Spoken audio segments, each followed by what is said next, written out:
Hello, welcome to my channel calories to confidence. आज की video है जी विटामिन सिरप के ऊपर, जो कि मैं आपको बताऊंगी कि आपको अगर डॉक्टर ने रिकमेंड किए हैं तो ये किस पर्पस के लिए हैं और कौन से आप अच्छे मल्टी विटामिन सिरप जो हैं वो यूज़ कर सकते हैं, लेकिन सिर्फ और सिर्फ अपने डॉक्टर मशवरे के साथ। सबसे पहले हमारे पास जो है वो आ जाता है सरबैक्स सिरप। ये जो है कैल्शियम के लिए यूज़ होता है, कैल्शियम पी और लाइसोविट। ये सारे तीनों सिरप जो है कैल्शियम की डेफिशिएंसी के लिए यूज़ होते हैं। जिन बच्चों में कैल्शियम की कमी होती है, आयरन की खुराक की कोई भी कमी रह जाती है, उनका रंग पीला चल रहता है, तो वो ये वाली सिरप यूज़ कर सकते हैं।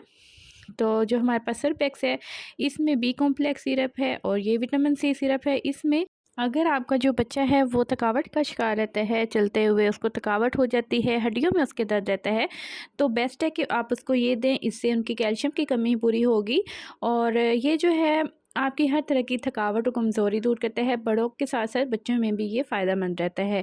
सेकंड, हमारे पास कैल्शियम पी है। ये भी विटामिन डी की कमी को दूर करता है, कैल्शियम की कमी को पूरा जो है वो कर देता है।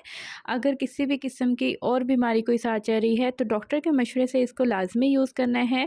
अगर आपको गुर्दों का या पथरी का कोई भी मसला है तो आप इसको अवॉइड करेंगे और डॉक्टर के मशवरे से इसको यूज़ करेंगे। बच्चों में ये बेस्ट है। अगर आप इनको डेली एक टाइम पे देंगे खुराक तो उनके लिए ये फ़ायदेमंद रहेगा। यूजुअली जो है वो डॉक्टर इसकी हाफ़ चम्मच सुबह और हाफ़ शाम को रिकमेंड करते हैं, या एक चम्मच डेली का रिकमेंड करते हैं, तो आप इसको डॉक्टर के मशवरे से यूज़ कर सकते हैं। सेकंड, हमारे पास लाइसोविट है। ये जो है ये भी कैल्शियम की, या वो वाले बच्चे जिनकी रंगत जो है वो जर्द रहती है, वो खाते पीते कुछ नहीं हैं, वो भूख की कमी का शिकार रहते हैं, तो वो ये लाइसोविट सिरप जो है वो यूज़ करें। इंशाल्लाह इससे उनकी तबीयत में काफ़ी फ़र्क पड़ेगा, वो एक्टिव हो जाएंगे। अगर भूख की कमी का शिकार हैं तो उनको भूख भी लगना शुरू हो जाएगी। इसको मैं खोल के आपको चेक करवा देती हूँ। इसकी जो कंसिस्टेंसी है वो थोड़ी थिक है। आप इसको जो है पौना चम्मच या हाफ़ चम्मच ही बच्चे को दे सकते हैं। बड़ों में भी ये यकसां ही मुफीद है। कोशिश करें कि खाने के बाद इसको इस्तेमाल करें। अगर खाने से पहले इस्तेमाल करेंगे तो ये आप में जो है मैदे का कोई भी प्रॉब्लम कर सकता है। वीडियो पसंद आई हो तो ज़रूर लाइक कीजिएगा।